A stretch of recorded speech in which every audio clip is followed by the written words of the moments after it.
আসসালামু আলাইকুম। ওরে বাবা ভয় পাইছি। ভারত নাকি আমাদের বাংলাদেশীদেরকে ভিসা দেবে না। কিছুদিন বলল যে বাংলাদেশীদেরকে ভিসা দিতে হইলে সোশ্যাল মিডিয়া অ্যাকাউন্ট দেখবে। ভারত বিরোধী বক্তব্য আছে নাকি দেখবে। এখন বলছে ভিসাই দিবে না। কি সর্বনাশ! আমরা তো না খেয়ে মরবো। আমাদের তো ট্রিটমেন্ট হবে না। কি সর্বনাশ! ভারতে না যেতে পারলে আমাদের কি হবে? কিছুই হবে না। কিচ্ছু হবে না। ভারতে না গেলে আমাদের কিচ্ছু হবে না। ভারতের ভিসা বন্ধ করে দেন। আমাদের আশেপাশের রাষ্ট্রের সাথে খুব ভালো সম্পর্ক আছে। আপনাদের নাই। আমরা প্রতিবেশী রাষ্ট্র হিসেবে আপনাদের সাথেও একটা সুসম্পর্ক তৈরি করার চেষ্টা করছি। কিন্তু আপনারা দিচ্ছেন না। আপনারা চাচ্ছেন আমাদেরকে দাবায় রাখতে। আরে এগুলা করে কোনো লাভ নাই। আমরা যখনই সামরিক শক্তি বাড়াইতে চাই, আপনাদের এত লাগে কেন? হ্যাঁ, হয়তোবা আপনারা একটু ভয় পান। কারণ বাংলাদেশের সাথে যেরকম আপনাদের সম্পর্ক তেমন একটা এখন ভালো নাই। দালালরা যখন ছিল তখন ভালো ছিল। পাকিস্তানের সাথে সম্পর্ক আপনাদের ভালো নাই।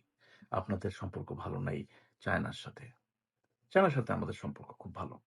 পাকিস্তানের সাথেও আমাদের সম্পর্ক ভালো। আপনাদের নাই। এইটার জন্য আপনারা হয়তোবা ভয় পান। ভাই আপনাদের সাথে আমরা পেরে উঠবো বলেন? আমাদের নিজেদের কি আছে বলেন? আপনাদের অ্যাক্টিভ মিলিটারি আছে ১৪ লাখের উপরে। আমাদের কয়টা আছে? যদিও চায়নার আবার ২০ লাখের উপরে আছে, তারা আমাদেরকে সাপোর্ট দিবে। আমাদের কয়জন আছে বলেন? এই যে প্যারামিলিটারি কথা বাদ দিলাম। প্যারামিলিটারি যদিও আরকি ঐরকম ঝামেলা লাগলে প্যারামিলিটারিও আমাদের সাথে যুক্ত হবে এবং আমাদের সাথে লড়বে।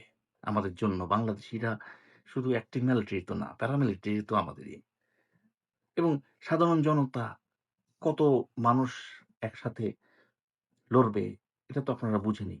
আর আমাদের ট্রেনিং দিতে হবে না। আমাদের ট্রেনিং আমরা নিজেরাই নিয়ে নিতি। নিজেরাই নিজেদেরকে ট্রেনিং দিয়ে দিতে পারি। আর ট্রেনিং দেওয়ার অভাব হবে না আমাদেরকে। হ্যাঁ, বাংলাদেশ এখন আর আগের মতো নাই।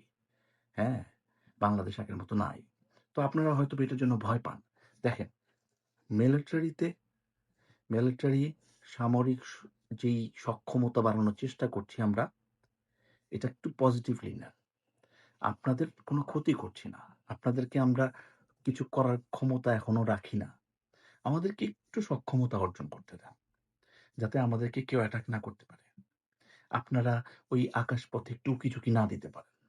এইটাও তো আমাদের অধিকার আছে, তাই না? দেখেন, আগে আপনাদের দালালি করার মতো দল ক্ষমতায় ছিল এবং আপনারা হয়তোবা চিন্তা করছেন এর পরবর্তীতেও আসবে।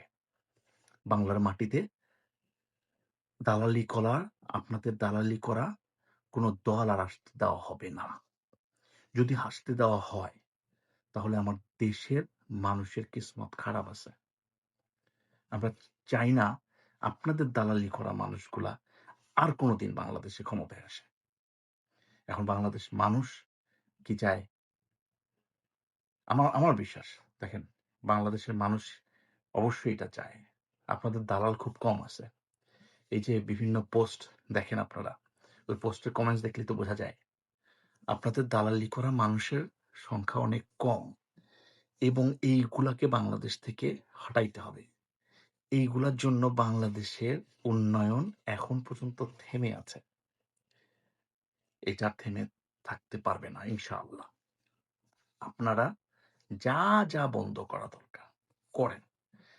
আপনারা চিকিৎসা বন্ধ করবেন, আমরা চিকিৎসা কোন জায়গা থেকে নিতে হয় ব্যবস্থা করে ফেলব। আপনারা আমাদেরকে ভাত দিবেন না, আপনারা আমাদের পেঁয়াজ দিবেন না, এটা দিবেন না, ওইটা দিবেন না। যা, যা দিবেন না একটু লিস্ট করেন, সেগুলা কিভাবে আনতে হয় আমরা ব্যবস্থা করতেছি। আর সামরিক সক্ষমতা আমরা বাড়াবো। এটাতে কোনো বাধা দিতে পারবেন না।